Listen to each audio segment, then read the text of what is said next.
T20 world cup 2024 సందడి మొదలయ్యేందుకు మరికొన్ని గంటలు మాత్రమే మిగిలి ఉంది.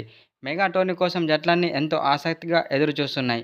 కప్పు ఎగరేసుకుపోవాలని Bharat, Australia, New Zealand, England, South Africa, West Indies, Pakistan లాంటి పెద్ద జట్లు పట్టుదలతో ఉన్నాయి. పెద్ద జట్లకు షాక్ ఇవ్వాలని చూస్తున్నాయి బంగ్లాదేశ్, ఆఫ్ఘనిస్తాన్ వంటి చిన్న టీమ్స్. ఛాన్స్ దొరికితే తమ ఉనికి చాటుకోవాలని ఐర్లాండ్, నెదర్లాండ్స్, స్కాట్లాండ్ లాంటి పసికున్న జట్లు చూస్తున్నాయి. దీంతో ఈసారి మెగా టోర్నీ ఆసక్తికరంగా సాగడం ఖాయంగా కనిపిస్తుంది. గెలుపోటములే కాదు, చాలా రికార్డులు కూడా ఈసారి వరల్డ్ కప్‌లో కీలకం కానున్నాయి. అయితే టీ20 ప్రపంచ కప్ మొదలై ఇప్పటికే 17 ఏళ్లు కావస్తుంది. యూఎస్ఏ, వెస్టిండీస్ వేదికగా జరుగుతున్న తాజా ఎడిషన్ 9వది కావడం విశేషం. అయితే ఇన్ని కప్పులు జరిగినా ఇప్పటిదాకా ఒక్క రికార్డు మాత్రం చెక్కుచెదరకుండా అలాగే ఉండిపోయింది. టీ20 వరల్డ్ కప్ ఫస్ట్ ఎడిషన్‌లో టీమిండియా లెజెండ్ యువరాజ్ సింగ్ 12 బంతుల్లో 50 పరుగుల మార్కును చేరుకొని విధ్వంసం సృష్టించాడు. ఇంగ్లాండ్‌తో జరిగిన ఆ మ్యాచ్‌లో యువరాజ్ సింగ్ 6 బాల్‌లో 6 సిక్స్‌లు కొట్టాడు.